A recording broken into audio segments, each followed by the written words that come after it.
Why I have such a strong sentimental attachment to the Mercedes W115.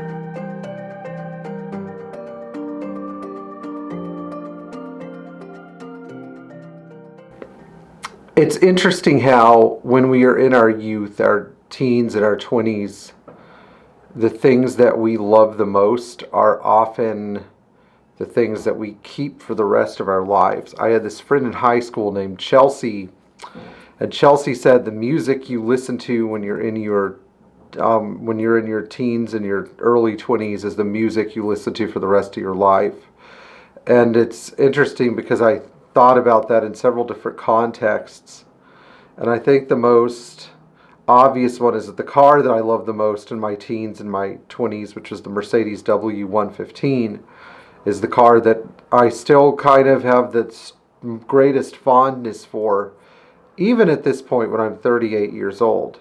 And I know that to many of you who watch this channel, a spread of 22 years may not seem like quite as much. I mean, many of the people who watch this channel remember the W115 when it was more current, and indeed I do too, because those were the cars that we were working on when I grew up.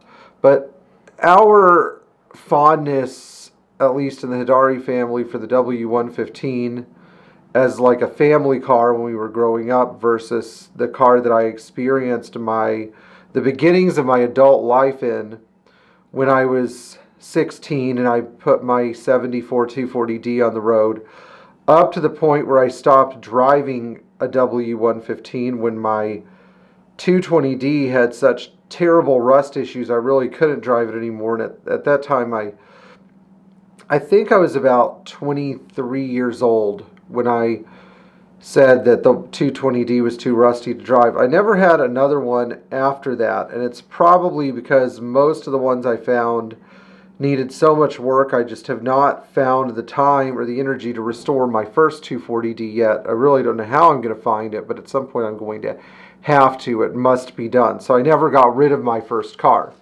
But the other night, this goes back to a thought that I had.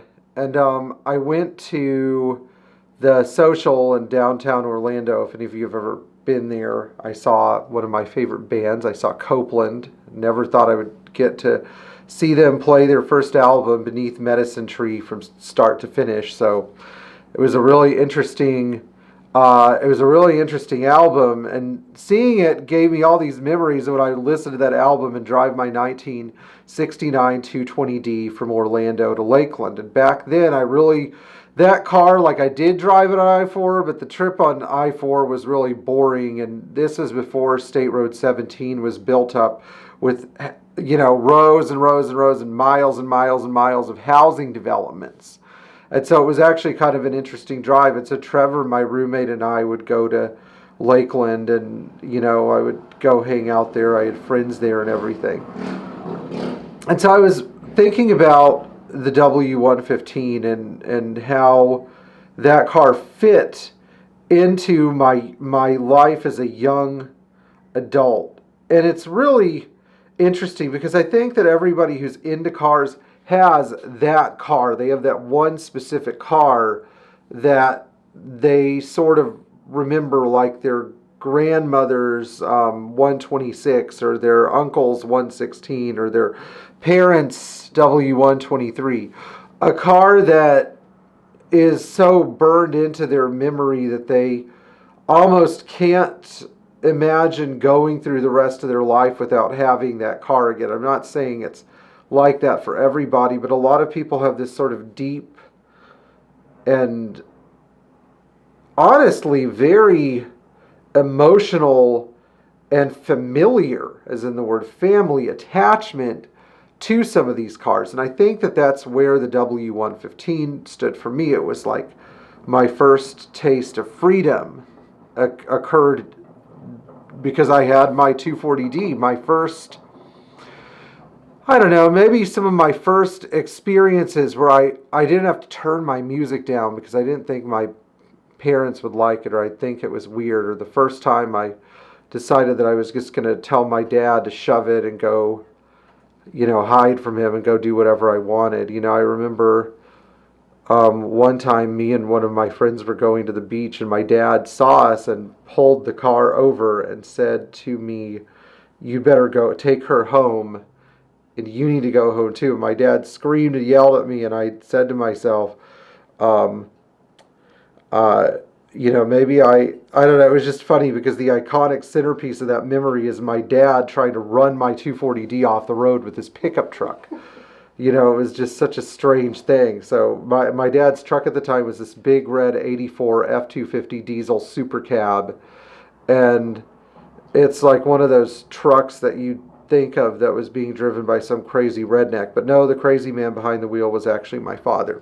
And he was definitely not a redneck. I think that probably one of the best memories that I have of the 220D, which was the second 115 that I bought, was sitting on the trunk playing guitar, just sitting on the car's trunk. And it's such a sturdy trunk. And even after that car got in an accident, it was so rusty, by the way. Like, I don't know how this car stayed together, but it stayed together somehow long enough.